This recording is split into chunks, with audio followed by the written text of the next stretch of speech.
What's up? What's up? Yeah, I had it on the Wi-Fi here at the fire station. It wasn't working real good. I had to switch it over to my phone. What's going on, MJ? Thought there was something wrong with my phone on the first one. Yeah, it was mine. I only got a couple bars, but for some reason the Wi-Fi wasn't picking up, so I had to switch it over to normal cellular. What are you doing for the 4th, Daniel? You gonna do anything with fun with the kids?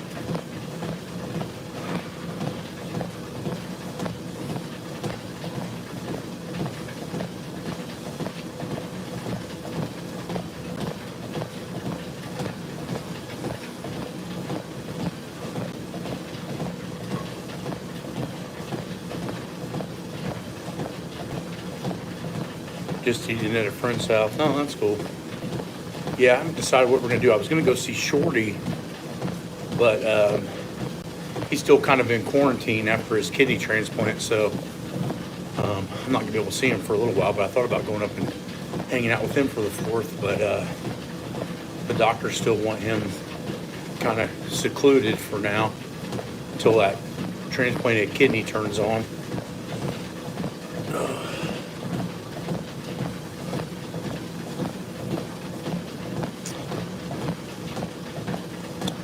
Interesting topic today that I wanted to kind of go over, which was there was a Patreon member that messaged me asking me about a rebuttal from a video that was kind of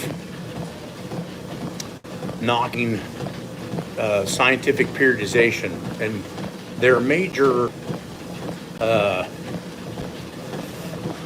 problems with some people were oddly selected were Verkhoshansky and Louis and Medvedev and me. Looks like I have to take a call on the 20th, so I'm gonna check and see if the weekend before. Yeah, I'll be around. Yeah, I'll be around if you want to come by, and if not, I can try to make it over there. One of the days. I don't know how long I'd be able to stay. Be able to drive over there and hang out for a couple hours, maybe go grab something to eat and come back. So either way, let me know. But they were talking about how periodization models, such as conjugate or concurrent training, are not valid based on the fact that the athletes utilized were taking performance-enhancing substances, which has a point, but on the other end it doesn't have a point. And one of the major callbacks on it was A.S. Prilipin's chart, which shows percentages and rep ranges that are needed per month for each loading scheme to get better. And although none of us were really around when A.S. Prilipin was doing these statisticians, I think it's the closest thing we have to an ideal parameter for volume. And if you really do your research on A.S. Prilipin's chart, what you'll find is it was not used on elite athletes. It was actually a conglomeration of, I wouldn't say novice, but intermediates. And so it's interesting to me that people want to have discussions or arguments about volume and rep ranges. You know, you start to find is that the longer you train and the harder you train, the more right the Russians were on their volume parameters. And what you find is that the upper limit of tolerable is dependent upon your body's ability to have work capacity and general physical preparedness, meaning that you can't just hop in and go straight to A.S. Prilipin's chart or a slightly more advanced periodization scheme without a base built first. That's why a lot of the athletes that were in the old Soviet system were good at gymnastics, generalized sports, before getting selected into a primary movement of, say, Olympic lifting, for example. And so I think bashing people like Verkhoshansky and Medvedev is not a good way to advance what you or team members or the population is doing. There are some distinct advantages to a communist system, and one of them being more control. And again, if you want to really understand how the human body ticks, you need to have as much control as you possibly can.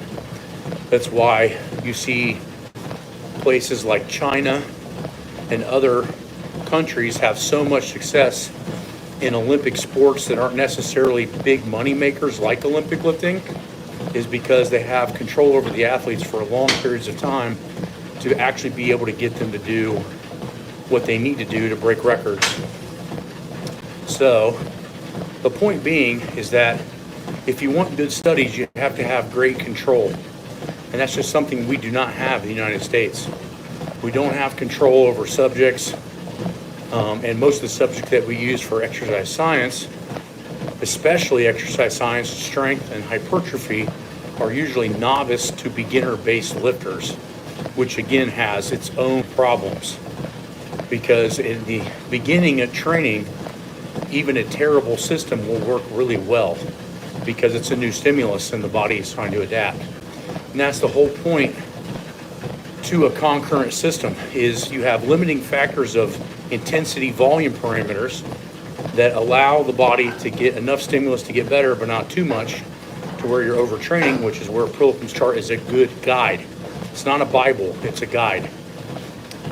But you also have to change the stimuluses in which you're trying to advance those strength parameters, because once the body gets acclimated and accustomed to certain movements, the problem will be is that you'll have to do more of it and harder of it in order for you to get better.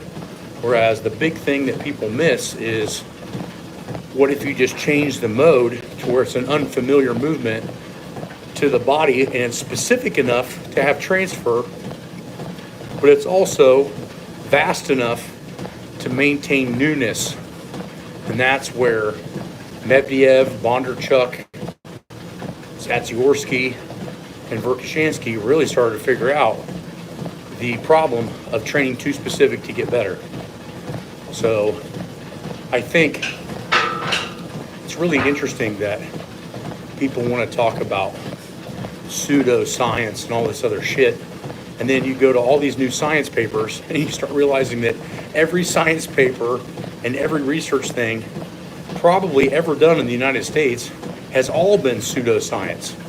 Because the problem with it is like I said, give me 500 elite level athletes of the same sport that are under complete control that you can use and train. And the answer is you'll never have it. Over in Russia, they had it. You have to remember, I don't have the exact numbers in front of me. I'd have to go look. But the Russians had somewhere around 500,000 Olympic lifters only in their country, with 1,000 researchers designing and implementing the training protocols. So imagine you have 1,000 doctors that are working with 500,000 athletes to get them all better at one thing and one thing only. And that's to make the communist or Soviet system look and appear to the outside world as superior to the capitalistic USA system. And in development of sport, there's no doubt they were way further ahead than us. So I find it interesting that people want to refute their information because of drugs and acting like at the same time the Americans hadn't been taking the same amount of shit, all right? It's just kind of interesting, you know?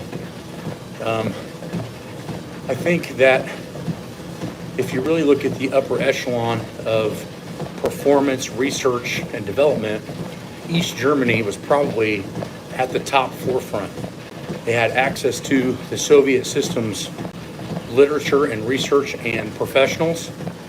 They had more money per capita for each athlete, and they were starting to play around with a lot of crazy shit before the communist system fell apart. We have to remember too then I've always pondered this is, how did they become so advanced? And I think what we have to realize is that although it's a very sore topic and situation in World War II, that the Germans were running these death camps, what we started to realize is that right after those doctors left the death camps, we started having our first open heart surgeries. We started having a huge advancement in medical technology. Why? Because they could lock people up and treat them like lab rats. And I think that the Russians, and again, further down the road, the East Germans, had more human research and development understanding than we did because of that poor way of doing it. Sometimes we come across things in a bad way with good results. And I think that's what started the process of the Eastern Bloc countries having such a high advantage to us, and then more control over the subjects, therefore allowing them to have more information. So I find that if you're having hundreds of thousands of athletes with thousands of researchers, I remember reading in one of the Soviet books, they were saying that just in the sports performance field in Moscow, they had 1,000 researchers just for sports performance. So imagine we had 1,000 guys like Schoenfield, guys like Andy Fry, guys like my old professor, Dr. Kramer.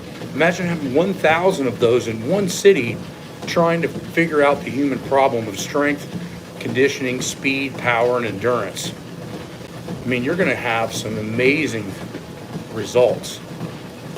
But I think the real advantage to the Soviet mindset was understanding how important it was to have the development start at the right ages. So for instance, if you want to be insanely flexible, for example, then that flexibility training has to kind of start somewhere around the ages of 4 to 5 years old. Now, it doesn't mean that you can't get more flexible as you get older. It's just if you want to be the most flexible. And that's why pre-Olympic lifting, a lot of the Russians would put the kids in tumbling, gymnastics, and things of that nature. So there was no question, Mohammed. It was basically a statement on refuting the Russian systems and their understandings of training based on, the use of anabolics and things of that nature. I mean, that's really, for anybody that understands anything about anabolic steroids especially, or any growth performance enhancing substances, especially 50, 60 years ago when this information was being developed, it's really only going to help about 10%, which means you already need to be 90% badass as hell before adding drugs, right? I think we can look at the same thing over here. If we look at an example like Ronnie Coleman, for example, if you saw him when he was still drug-free in the early 90s, he still looked better than 99.9% of the population. He adds in more training and more drugs, and he becomes one of arguably the best bodybuilders to ever live. He still was a badass without the shit. Take me, for example. When I was in my amateur ranks, I had squatted 826, bench pressed 572, and deadlifted 722, drug-free. So adding the performance-enhancing drugs at 24, 25 made me a world champion, but I was already a national champion without anything. And so I find it interesting that people put so much power into anabolics and drugs, when in reality, it's just showing what they already have and allowing them to recover better. So what's funny is that I find that A.S. Prilipin's chart is probably the upper echelon of what you can physically do and still recover from based on over 1,000 subjects. Go find me a study in America for strength training that used 1,000 subjects over the course of many, many years. Because I believe A.S. Prilipin's chart, if I remember correctly, was developed from around 1971 to about 76, which was some different Olympic runs there. And it was an average of what hundreds of coaches were doing to get a good picture of what overall would work for almost everyone. And so I don't know how you're going to get more accurate information than that. So it comes down to, trial and error. When I was a kid and I was already strong at 19 and 20, and I saw all this information in the books, in the book that'll come out hopefully when Human Kinetics gets done with it within the next God knows how long, you'll see the information that I ran into and put into, I consider digestible knowledge for the Western world. What you'll see is that when I saw that information first off at 19 or so, and I was benching 500 at the time, and I was squatting 700, I could have just been like, this is all bullshit. Look how strong I am already, which is exactly the attitude that you see some of these people have, right? And some of them have attitudes without even being strong. We've talked a lot about people that want to bust my balls on either my education or my physicality or my strength or whatever, and they haven't accomplished a quarter of what I've accomplished for the length of time that I've accomplished it. That's just human nature, because they realize they can't stand on their own 2 feet, and they're not willing to put 20 years of work in to be good at anything. Through people like yourself, we know, And it's not just that the athletes were advanced, it's their application of training was advanced. They were able to not only understand development parameters, but performance parameters, technical parameters, and apply it to a mass group of people. And again, they took their best to the top, but how many people in their system was well above average, just based on the fact that they were training smarter? Notice that the Bulgarians and the Russians split themselves in training modalities for very different reasons. The Bulgarians had more of a cutthroat system, very little rotation, somewhere around 6 or so exercises for their clean and jerk and their snatch. And they just pummeled people. And what they were doing was looking for Bo Jacksons in the population, where the Russians realized if we need research and we need to keep understanding how things work, we need a larger group of people than just a couple dozen every quadrennial or Olympic cycle. We need hundreds of people, so that when we implement something, we know if it's actually working or not. Whereas the Bulgarians like, hey, we broke a bunch of world records. This is the system. The athlete fits the system or they don't fit at all. Whereas the Russians were more pliable and realized that they may be missing out on some key athletes based on the fact that individuality needed to be done. But they just had more money, more resources, and more population, more people. So that's why I have such a strong gravitation towards the Soviet system, is they were very research-based, and they were very adamant about making sure that they had all of their ducks in a row.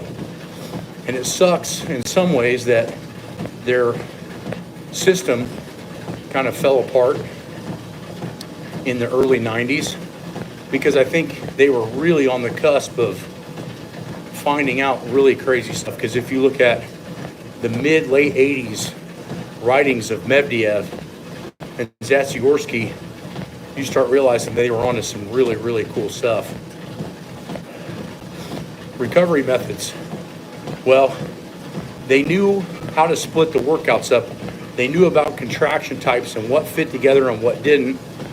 They knew a lot about, they were the first ones to understand kind of hot-cold contrast stuff. I actually have a very old book from the early 80s, late 70s on Russian recovery modalities. And it was an eye-opener, to say the least. I may end up taking pictures of a little bit of it and posting it on Patreon. If you're super interested, I have to go dig it through my files and find it. But that was the first time I had heard of doing hot-cold contrast stuff. They were talking about doing rolfing, which is a type of massage. They were talking about sleep being ultra important. They were talking about studying and monitoring heart rate to figure out the intensity of the training, to where if your heart rate was too high for too long, then you were in a sympathetic nervous system for way too much. And what ended up happening is your body would shut down and not progress in training because you weren't in a recovered state. They talked a lot about meditation and psychological development.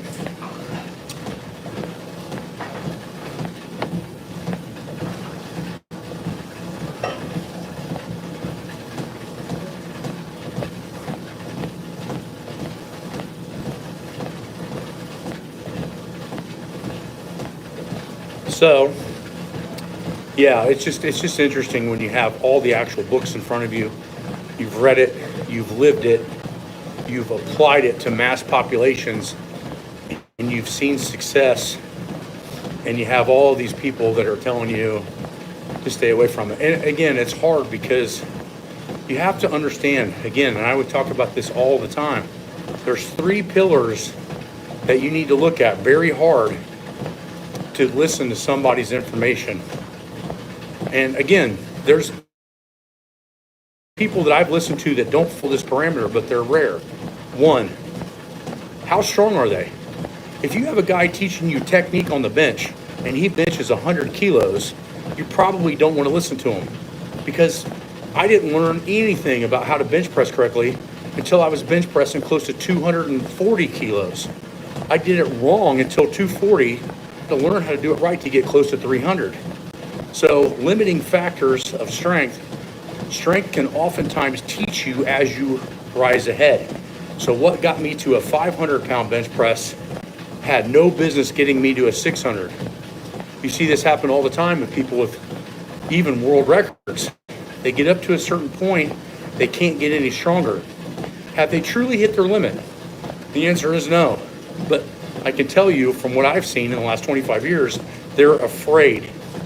They're afraid to change how and what they're training in order to get better. And if I wouldn't have done that at a 500-pound bench, there's no way I would have reached 600 without devastating injuries. I'll give you a prime example. Dan Green, and me and him are friendly. We talk, we're not friends, but we know each other fairly well. And we have complete disagreements on how we train. And I find it interesting that he goes on Dave Tate's Table Talk and talks about training, and then says that he can't bench press anymore because his shoulders are fried. Well, there's your answer right there. So I think Dan Green is at least 6 years younger than me, and he's cooked his shoulders with his mentality of how to train correctly. Now, there's probably other factors involved, but my point being is we can't step out of our own skeleton and realize that the information that we're trying to tell other people to make them better is actually setting them up for long-term failure. Really, success in training should be how strong can you get with the least amount of mileage. That's what the Soviets figured out 60 years ago, is we need to get these guys super duper strong, but we need to keep the mileage low in order for them to last a long time. Whereas the Bulgarian system, get one Olympics in, get the hell out. We'll get another guy to take this browbeating, which is exactly how the Western world has taken training, right? I'm going to tell you right now, at 46 years old, nobody gives a flying shit about how strong you are at 23. What you will care about is how strong did you get from the ages of 23 to 33, and then how well can you train and move when you're in your 40s and 50s and beyond. That is what matters, because world records come and go. Even if I still had all of the world records that I had previously broken, it's been almost 10 years ago, meaning that nobody cares, right? As soon as Larry Wheels or some of these other guys get off all their shit and stop training, you won't hear anybody talk about them ever again. And why? Because it's short-lived. So have the goals to get super strong, have the mentality to push your body to the limit, but realize it's a short peak top. And so what you have to do is, how do you get to the top without beating down the bottom or basically tearing up your joints or being able to not do what you enjoy. I still like going in and training, and I still train like I would want to compete again at some point, which I really don't. But I can still go do it, right? And that's when I decided at about 37, 38 that I'd had enough of competing because it was starting to wear into me not wanting to train anymore, right? I still wanted to be able to go in and work out. I still wanted to be able to help other people and physically show them how to do things. So my question to you is, think about when you're listening to all these people, how strong are they? If they're not that strong, chances are they haven't got to those, what they consider ceiling limits, and then broke through them due to getting smarter and learning more technique and learning which muscles matter. You know, all these things. That's pillar one. Pillar two is education level.